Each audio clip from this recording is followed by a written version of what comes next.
दोस्तों नमस्कार। आज की कहानी है सच्चा प्यार। मेरा नाम रमेश है। मैं अपने आप को बहुत खुशकिस्मत मानता हूँ कि मेरी शादी रचना से हुई है। रचना और मेरी शादी घर वालों की मर्जी से हुई है। रचना बहुत सुंदर है। शुरुआत में मुझे लगा था कि वो मुझसे शादी को हाँ नहीं कहेगी, लेकिन जब मैं उसे देखने गया तब उसके स्वभाव का पता चला। बहुत अच्छा उनका परिवार था। रचना जब शादी करके मेरी ज़िंदगी में आई, तब से मेरी ज़िंदगी बदल गई है। सभी मुझे कहते थे कि मैं बहुत खुशकिस्मत हूँ। अभी मेरी शादी को करीब 3 महीने ही हुए हैं। मेरा सपना था कि मैं बड़े शहर में एक बड़ा शोरूम बनवाऊँ कपड़े का।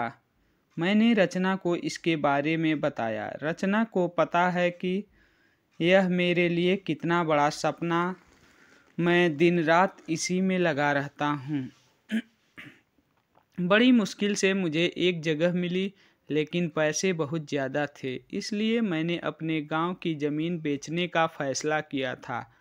ज़मीन में मेरे पिता के दूसरे भाइयों का भी हिस्सा था। इसी काम के लिए मुझे कुछ दिनों तक गांव में जाना पड़ रहा था। मैंने रचना को चलने को कहा, क्योंकि पता नहीं कितना समय लग सकता है, लेकिन उसने कहा कि वो अपने मायके चली जाएगी। मैंने भी सोचा कि ठीक है।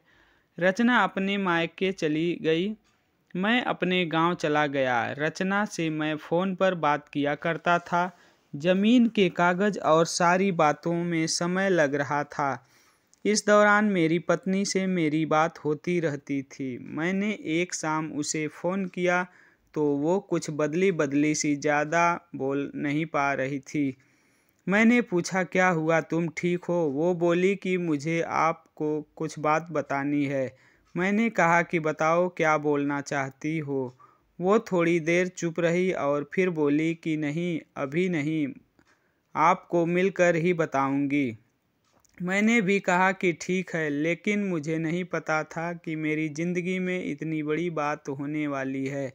अगले दिन दोपहर में मैंने जब रचना को फ़ोन किया तो उसने फ़ोन नहीं उठाया।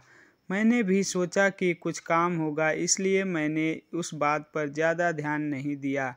मैं सारा दिन अपने काम में उलझा रहा। काम भी ज़रूरी था, क्योंकि वो ख़त्म करके ही मैं जल्दी से रचना के पास वापस जा सकता था।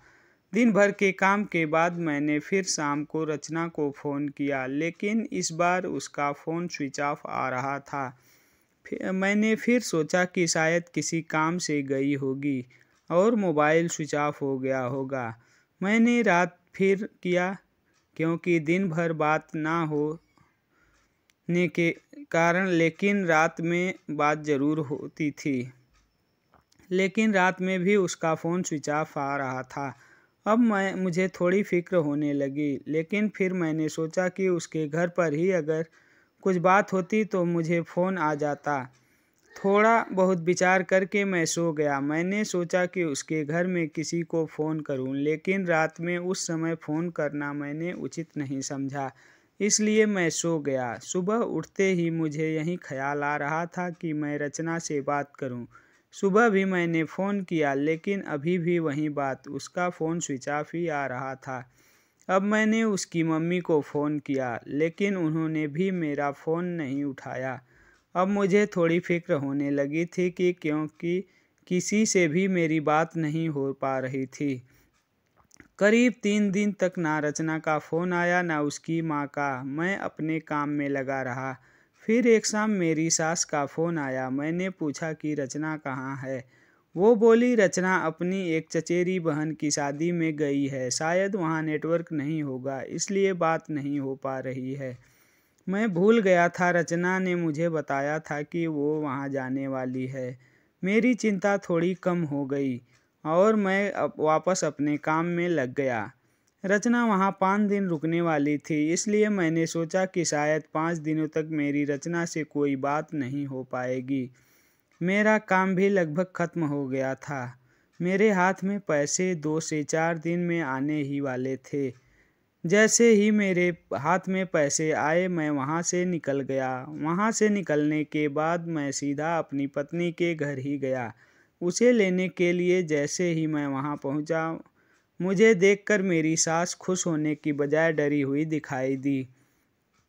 मैं थोड़ी देर वहाँ बैठा। उसने पूछा कि रचना कहाँ है। वो बोली कि वो अभी आई नहीं है। मैंने बोला कि आई नहीं है, अभी तक उसका फ़ोन भी नहीं लग रहा है। मैंने कहा कि आप मुझे वहाँ किसी का नंबर दे दो, कितने दिन से रचना से बात हुई नहीं है। वो कुछ देर सोचती रही, फिर बोली कि अभी मेरे पास नहीं है, मैं आपको किसी से पूछ कर देती हूँ। करीब 8 दिन हो गए थे मुझे रचना से बात किए। मुझे रचना पर भी गुस्सा आ रहा था कि उसका फ़ोन स्विच ऑफ क्यों है। साथ में उसका फ़ोन काम नहीं कर रहा तो वो किसी और के नंबर से फ़ोन पर बात कर सकती थी, लेकिन उसने मुझसे बात नहीं की। मैंने सोचा था कि जब वो आएगी तो उसे ज़रूर डांटूंगा। मेरी सास का फ़ोन नहीं आया। करीब 12 दिन हो गए। मैं उसके घर वापस गया, लेकिन अब वो भी घर पर नहीं थी, ना ही मेरा फ़ोन उठा रही थी। अब मेरे मन में बहुत सारे विचार आने लगे थे।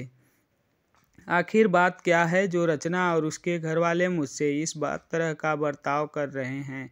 मैंने उन्हें मैसेज किया कि अब मैं पुलिस के पास जाऊंगा। मेरी इस धमकी से शायद वो डर गईं और उनका फ़ोन आया। बोली कि बेटा, मैं तुम्हें कुछ बताना चाहती हूँ, तुम घर आ जाओ। अब मेरी चिंता बढ़ती जा रही थी। ऐसी क्या बात है जो यह सब मुझसे छिपा रहे हैं। मेरी पत्नी ने मुझसे 20 दिन से बात नहीं की थी। मैं अगले दिन उनके घर गया। मेरी सास का मुंह उतरा हुआ था।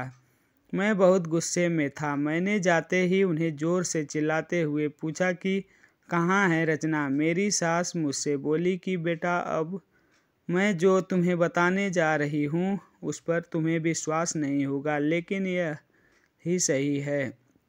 वो बोली कि रचना किसी के साथ भाग गई है। मुझे मेरे कानों पर विश्वास नहीं हुआ कि मैंने क्या सुना। मैंने बोला, आप कुछ भी बोलोगे और मैं मान जाऊंगा।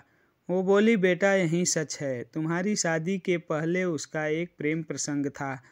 जब वो वहाँ गांव में अपनी बहन की शादी में गई तो उसे वो वहाँ मिल गया और वो मौका देखकर वहाँ से भाग गई। मैं जानती हूँ कि तुम उससे बहुत प्यार करते हो, लेकिन अब यही सच है।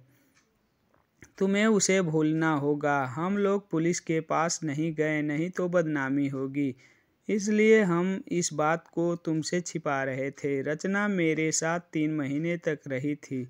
जितना मैं उसे जानता था वो ऐसा नहीं कर सकती थी, लेकिन उसकी माँ यह कह रही थी तो मैं कैसे ना मानता।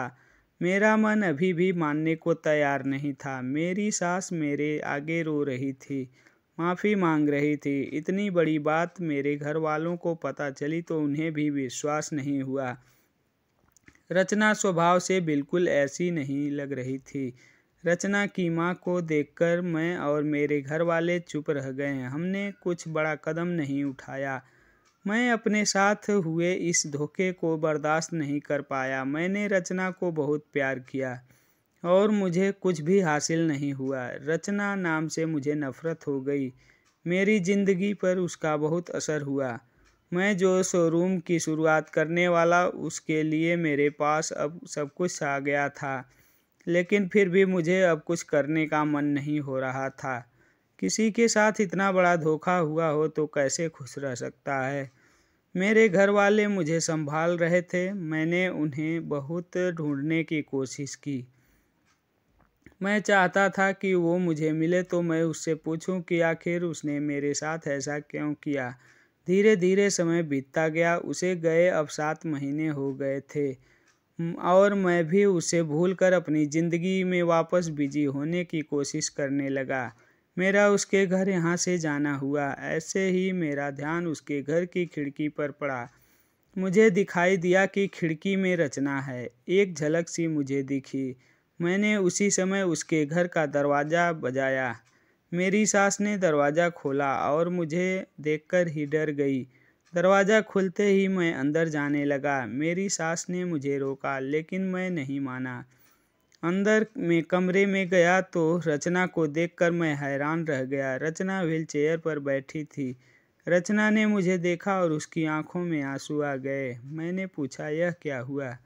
रचना बस रो रही थी। मेरी सास बोली कि बेटा, रचना जब शादी में गई थी तब उसका एक्सीडेंट हो गया था और उसे ऐसी जगह चोट आई जिसके कारण अब वो चल नहीं सकती है।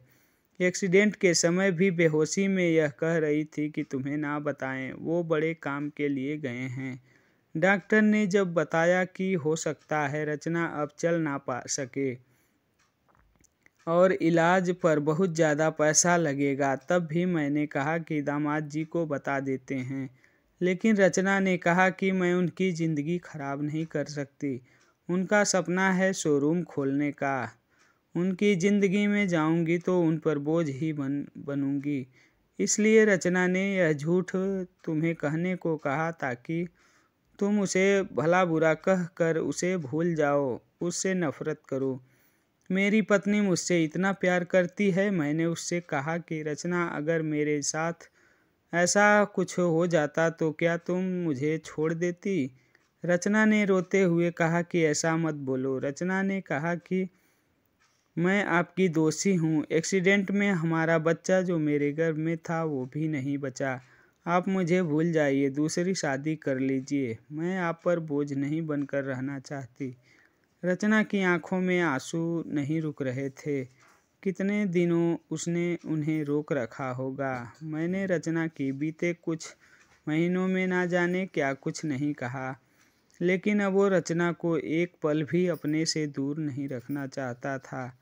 मैंने रचना की एक बात नहीं सुनी। मैं रचना को अपने साथ ले आया। अब कोशिश यही है कि वो फिर से चल सके।